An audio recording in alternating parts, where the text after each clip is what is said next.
What's going on, everybody? Captain Zeus here, and I'm back with another review, and this one is over episode 5 of the HBO original Dune Prophecy series. Now, for those of you that haven't seen the episode yet, spoiler warning up ahead because I will be going into some details about the episode. If you like these reviews, please like, comment, subscribe. Let me know in the comments below your thoughts. Now, I will start this off to say that this episode is way better than I thought, and it's actually better than the latest few episodes, if we're being honest. Overall, the pacing was pretty good. The visuals, again, just outstanding. Anyone that says the visuals for the show is not good is literally crazy. The visuals for the show is fantastic. One thing I will say is things are speeding up really fast here. Not in a bad way. It's definitely coming up to a pace that I am comfortable with because we have the rebellion, basically, they're done. We have the Sisterhood trying to implement their schemes with the rebellion and the Empire, which is bringing in a brand new face, which I'll go into in a moment. And we also have the scheming, if you will, of Tula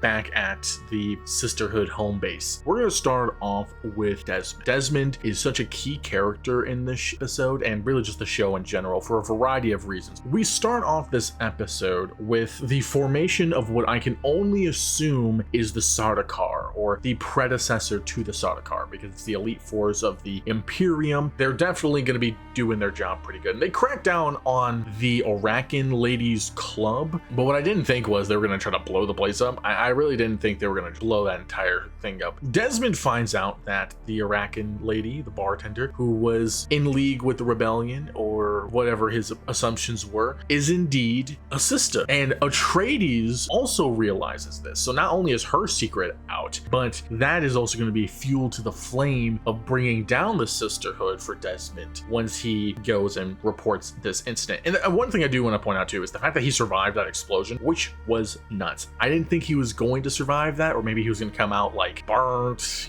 missing a limb or something. No, homie came out unscathed, practically. And it might have had to do with the fact that he reacted in time with the explosion and hit his shield on, or maybe it's because of his powers from Shai Hulud. I mean, I don't know. But nevertheless, he survives. Later on in the episode, we learn of Desmond's lineage, which is a descendant of an Atreides and a Harkonnen, which I think is wild. I think it's pretty obvious that his mom is Tula. I'm positive it's Tula, especially with how the reveal of him was showing Tula's face and then it cuts to him talking about his mom being a sister. Pretty sure it's Tula. If it's not, man, that's quite a 180. You did a great job, showrunner, but pretty sure it's Tula, which begs me to question, why did she abandon him? She might have found out she was pregnant after the whole massacre, right? Where she went to go trade with the Sisterhood, but instead of reporting her pregnancy, just threw him on Arrakis, I think, or just, I don't know. It was, I don't know. I'm sure we'll learn in the next episode more about why she did what she did in terms of abandoning him. I think that brings to question her loyalties to the Sisterhood and her trust with her own sister. On the topic of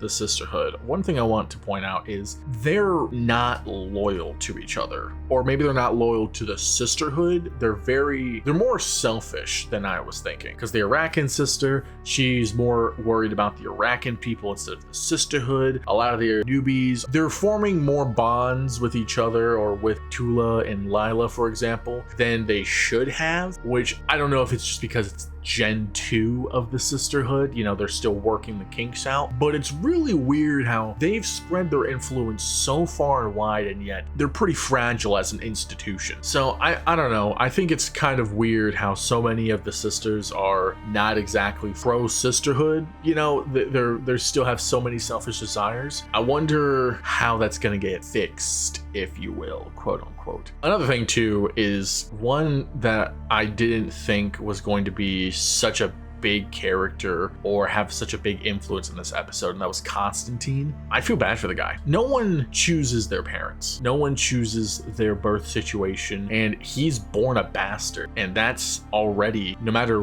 what genre it is, even in real life, being a bastard is never a good thing, especially for nobility. And the fact that he's the bastard of a truthsayer, not exactly a good thing. And the fact that he's having a sense of an existential crisis, because it's like he's trying to figure out what he's made for, what his purpose is on this earth. Well, I don't know, that's not Earth, but you know what I mean. And it's like his mom tells him it's to protect his sister. I don't know if it's just me, or if someone told me the reason why you were born is to protect the younger sibling that's actually going to rule and not you, I'd be pretty pissed, not gonna lie. If I was told that my only birth purpose was to protect a sibling who's not exactly too fond with me, is more favorable to the father that also isn't very fond of me. Also, I thought it was weird how he pointed out that his father doesn't like him and never will, when his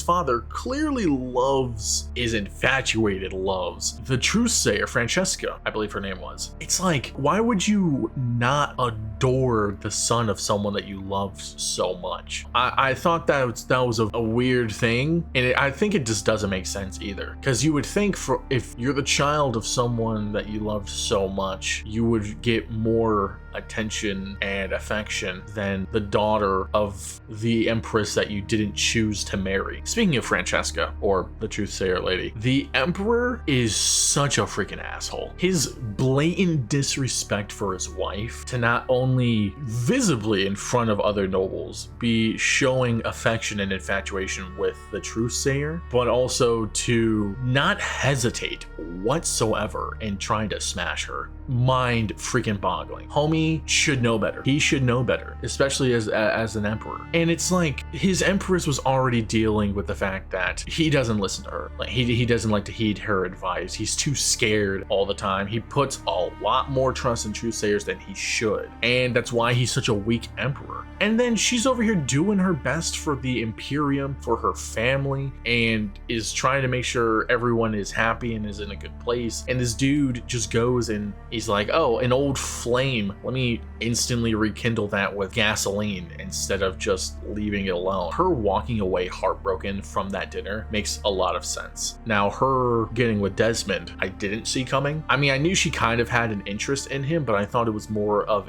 I'm going to manipulate you for my own means kind of thing. I didn't think it was attraction. Also, one thing I want to point out, the daughter, I do not like her. I do not like the princess. She is annoying and cringe. I mean, I kind of knew this from the first episode, if I'm being completely honest, but her decisions are stupid, like so dumb. The last scene of the episode where she goes up to the Atreides guy, the swordmaster, she walks all the way up to him, out of breath, stops, turns around, then does that stupid freaking finger thing to figure out if the Atreides guy is lying, and then turns back around composed. Dog, that was the most retarded thing I've ever seen. She could have did that way before she got up to him in terms of gaining her composure. Was this supposed to be dramatic? Was that supposed to look cool? No, it made it look like she was a freaking idiot. And I hated the constant fast cuts when she was talking to the swordmaster. It honestly seemed really cringe. Not exactly what I was hoping when she's trying to detect his lies. And she's obviously just so infatuated with the guy. So her breaking out with him in the next episode isn't going to be a surprise whatsoever. But yeah, freaking hate her character. Not a fan of the actress at all. Never have been. The last thing I do want to touch on is Tula. We're going to go back to Tula real quick. I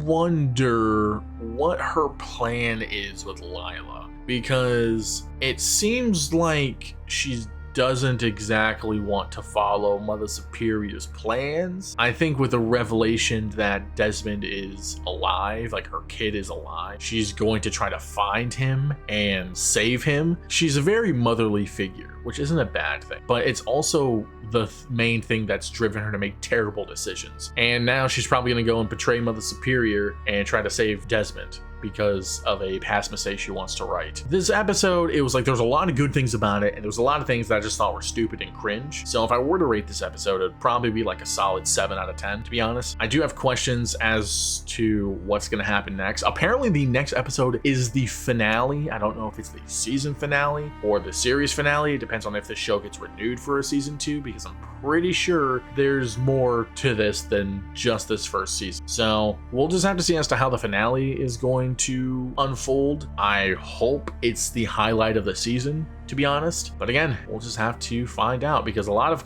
questions have not been answered. In fact, I have more questions. But nevertheless, I'm Captain Zeus, and I will catch you guys later. See you.